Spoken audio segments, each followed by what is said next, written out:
Pas trop. Il faut que je rentre dans mon pays. Parce que le pays n'est qu'un pays. C'est ça le problème pour moi. Les grands journalistes, avec beaucoup de douleurs, ils ont participé à moi. Président, tout le monde a amélioré ma ramsou. D'autres zones en bourg, dans ma poste, la zone en bourg en angaï. Souffrons. Donc, comme inutile dans pays étranger parce que donc, le président Tshisekedi Tshilombo Tala, biso peuple na yo, tout kemba na mboka bapaya. Est-ce que l'ambassade a sala musala malamu ndenge l'ambassade monsieur zosala pona ba ressortissant na bango par rapport à la situation en Afrique du Sud? Bon, pour l'angai na condamner l'ambassade, est-ce que ba support l'ambassade malamu pour être et capé ko sala musala bango to yebité. Mais l'ambassade du Congo peut va aventurier. Nous avons 5 000 passeports, donc passeport en opposé hier comme les Cambou, donc ça passe hier. Bah yo bimo mona te troquer ma casse na mboka. Dans la kika la kami tuka, la sali 7 ans na parking oyo mais donc ye musala les ates donc souffrir njala ako bundisa ngai donc na longwa ya sala. Pour mona ki ba congolais to kemba na mboko vraiment. Ya ngwana pa na ngolo ba to kemba 100% congolais. 90% toujours kemba na mboko oyo. Mais qui me s'appelle la carte à Mboka, Afrique du Sud? Il y a un problème politique. Le gouvernement de Moutou, petit meeting de Wana, peuple sud-africain a décidé oui, il faut parce que on déclaré toujours Missa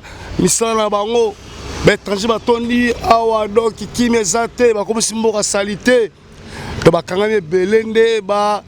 chabiso poa ba bengana biso tozonga Mboka na biso et tout ça mukanda te. Des problèmes. Lobby romino na posa ozonga na Congo mendeko na biso lobby ya kozonga na Congo te finalement do bolingini ni ba congolais. Ya ozonga parce que la famille te la Congo le pango ezata ovanda wapi. Ovanda wapi. Bon, yango la fazonga te mais ngana na posa zonga mboka na nga parce que mutu sala bien na mboka na eza libre. Auto temple to panga. Nous avons fait un gouvernement par rapport à Congolais dans l'Afrique du Sud, dans la situation qui va passer ici. Pour l'Angaï, mais c'est le président de la République, Fatih Péton, donc qui misala na mboka ya le gouvernement na biso il faut que l'on va aventurier, le ministre va aventurier. Bazar pour liambongo continue bana on a poto et Fouachina gouvernement balobi il faut pas changer constitution bon bato opposition babo yo lokola congolais na kati Afrique du Sud ni neza position na yo ba changer to ba changer te bon pour ngai vraiment soki constitution eza kitoko ba ko changer ma bête parce que ba posa musupe bazana pona kotelemela président pour l'intérêt na bango na famille na bango.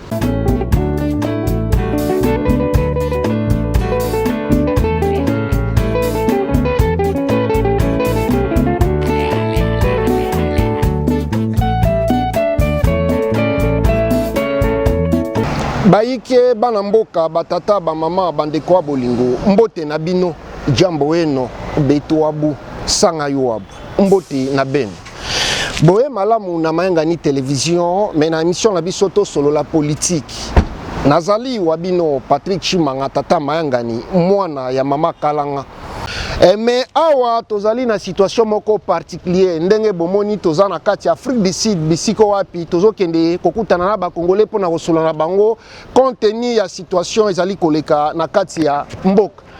Tomoni moko ya mwana mboka azali wana congolais tokobenga ye po pembeni to solola mwana mboka okopusa na pembeni te to solola mwana mboka ye wana azali koya mbote mwana mboka mbote le grand journaliste Patrick Chimanga otelemela wana te po bamona yo baike levé na kati ya boulot na kati ya boulot na kati ya Cape Town Afrique du Sud le grand journaliste de Panama a en plein boulot donc il tolobelaka makambo ndezo kende na mboka so Afrique du Sud ya wana baike bana mboka nde na uti koyebisa bino toza na kati Afrique du Sud mais précisément na Cape Town Mada City mwana mboka tomoni yo awa nakolongola na moi chapete bamono bien si momi présenter vraiment nakolongola sapo yango ngai comme la galore fête naza mwana ya mboka congolais pe kino lisusu donc c'est fort mboka toza précisément na kati Afrique du Sud balobaki lelo donc ezali opesi mbo aboyi balobi ba étranger tu faut bazonga pa na bango makambo ngo ezoleka ndenge ni Bon, tout le monde a qui met ça makasi na kati ya ville à Cape Town. Donc vraiment moi mbutu mutu ezali bana yo place mususu. Donc il va shop nyonso ba boutique ça fermé. Bisto eka musala boye donc na koko sope. Mais qui met ça peut-être na kati ya mboka na fruit d'ici. Ya wana ngolo ba pena. Balobaki lelo ezali opesi mbwambo aboyi ba étranger tout bazonga pa na bango mais na lingi koyeba ezali banani bato bazoloba ba étranger bazonga pa na bango eza gouvernement bien eza groupe ba individu eza problème politique gouvernement nde mutu petit mitindo wana peuple sud-africain ba décider oui bazonga parce que ba déclarer toujours misala na bango ba étranger batondi awa donc qui mezate ba comme simboka salité to bakangami belende ba chabiso poa babenga na biso tozonga mboka na biso et surtout ça mukanda te nde ezali problème les problème au gouvernement pe pour politique pour ngai ça problème politique au lobby ezali problème politique mais bakoki kozala pe na raison te est-ce que ba congolais to ba étranger ba bebi simboka na bango ou bien ezali kaka politique okotombola moi po chapeau muke po ba mona na pona nga penza eza ya solo bon bana raison na bango parce que si on a bien pendant l'Afrique du Sud, les étrangers ont tenu belé. Puis on a des autres dans le bateau. Même dans le Congo, on ne jamais. Pour la raison, parce que le Congo, le gouvernement, il a bien. Oui, il y a bien. Pour la famille, il y a donc la raison. Vraiment dans banzi boki mituna eza biso biano ezali abaike bana mboka lobi baza na région mais siko ya biso par rapport à ndenge balobi faut ba changer constitution na kati ya Congo et foachina gouvernement balobi faut ba changer constitution bon bato opposition babo yo lokola congolais na kati ya Afrique du Sud nini eza position na yo ba changer to ba changer te bon pour ngai vraiment soki constitution eza kitoko ba changer ma bête parce que ba posa musupe bazana pona côté le président pour l'intérêt na bango na famille na bango mais ce constitution les amalam pour l'intérêt bana mboka ako changer ma bête mais ce qui je pense ça intérêt pour mboka ako changer ngote ngwana o na ngolo ba vraiment toki au côté constitution mais situation ba congolais na kati Afrique du Sud ezali mandenge ni neza malamu to eza mabe ba yo mbimo mona te to kemba makasi na mboka dans la kika na mituka la sali 7 ans wa na parking oyo mais donc il y a musa les athées de souffrir njala avec bundisa ngai donc ana longwa ya sala pour comment qui va congolais to kemba na mboko vraiment ya ngwana pa na ngolo ba to kemba 100% congolais 90% to kemba na mboko yo pour misala oyo na mboka na biso na ko sala ngote et surtout comme la classe na ko sala ngote to kemba fort tel logika massa onde aleka donc le ngoma trop loin vraiment baike bana mboka batata ba mama bandeko bolingo boyoki ndenge mwana mboka zali komanyolela bino biso topusani pembeni pona osola na bango par rapport à situation mais mwana mboka nini ezali liloba na oyo asuka par rapport à interview na biso alelo basuka eza pasi pe mawa comment on était mboka lokola Congo mboka moko to za richesse oyo bato su basana ngote nous souffrons donc comme inutile à pays étranger parce que donc il président Tshisekedi Tshilombo tala biso peuple na yo to kemba na mboka ba paya peuple comme so ba mbwa bo so mona ngote vra président vraiment mboke bonga est toujours son indépendance depuis que jour moi lipamboli donc osimba président to lokoto améliorer makamsu donc to zonga mboka na biso ba na ma poste na zonga mboka na ngai okomi na posa zonga mboka na mais tomonaki par rapport à ndenge mbele betamaki ete sengeli bato baza na posa bazonga na ndenga volontairement mais tomonaki ambassade na biso ko sala communiquer te mais tomoni quelque bat na kati ya communauté ko ya koloba bazwi ba kombo ya batu mena suka bakimi na bango bazo répondre les soustes est-ce que ambassade azali ko sala musala malamu ndenge ambassade muso zo sala pona ba ressortissant na bango par rapport à situation na kati Afrique du Sud bon pour ngai la condamné ambassade est-ce que bazo support ambassade malamu po ete emeka pe ko sala musala bango to yebite mais ambassade sur Congo pe bazo aventurier moto apesa 5000 ya passeport boye donc passeport yango mpona ye comme likambo donc eza pasi donc nayebi te vraiment donc ministre des affaires étrangers ta likambo oyo yo moto acharge mpona makambo ya passeport ambassade vraiment donc ta likambo oyo Congo maatro donc yo lobi okomi na posa ozonga na Congo mais ndeko na biso alobi ya kozonga na Congo te finalement donc bolingi nini ba congolais ya kozonga parce que za famille te na Congo lupango ezata ovanda wapi bon yango wana fa zonga te mais ngana na posa zonga mboka na nga parce que mutu salaka bien na mboka na eza libre ato tambo to panga mais mituna na kata boulot mais nazo banga parce que ba pe debisi boye attaque manini pe ba bominga pe matro. Il faut que je rentre dans mon pays parce que le pays n'est qu'un pays. C'est ça le problème pour moi. Les grands journalistes avec beaucoup de douleurs,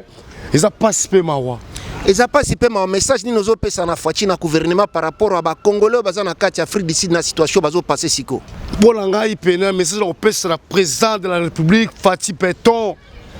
Donc qui misala na mboka ya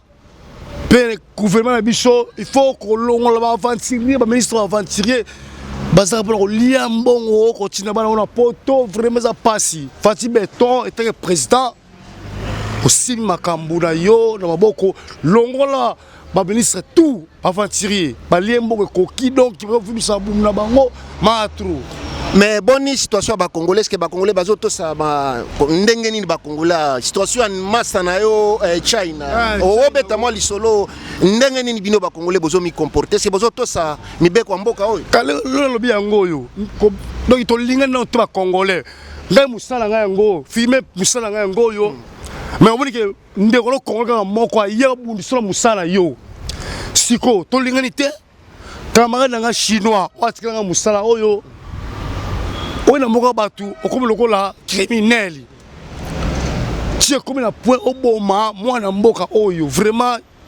na pesa bango raison to zonga mboka na biso bandele lokwana tokyo binde masala chinois oyo apesa nga musala oyo atika nga awa mabomi mutu ope mwana mwasi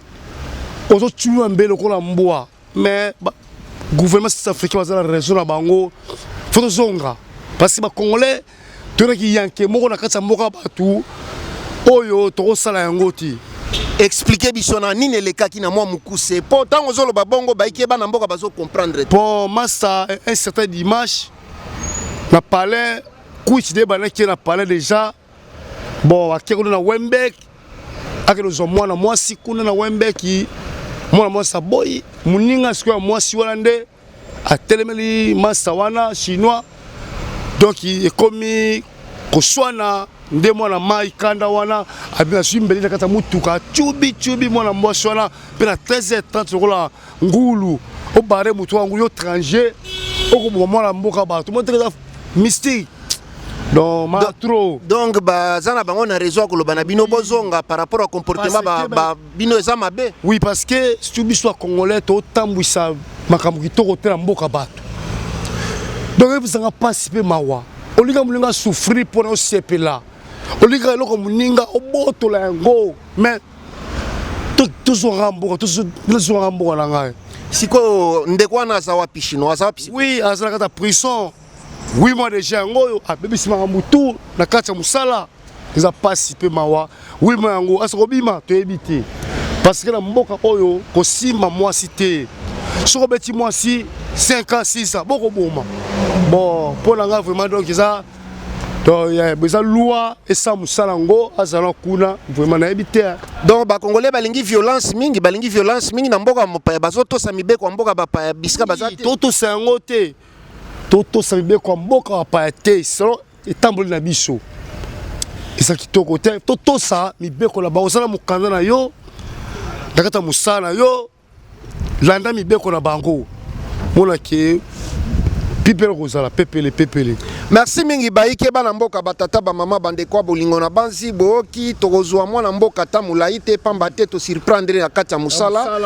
apesi biso kambe mwata muketo solana ye na banzi bino ba ebozolanda biso partout dans le monde na Europe na Asie na Océanie pourquoi pas na Afrique bozo comprendre situation ezoleka na kati ya Afrique d'ici donc ndento zolo baboye situation ezandenge lo puisque sango kendaki keno lelo ezali opesi mbombo aboyi mais ezana ngonde ngwana te poto moni mitu gezoleka batu bazoleka ba étranger bazali sécurité ezali depuis na bimi na tongo na tikeli komona batake mutu moko te physiquement donc ba rimer ezata mususu na ndenge ezosalema te ou bien ezosalema na ba province mususu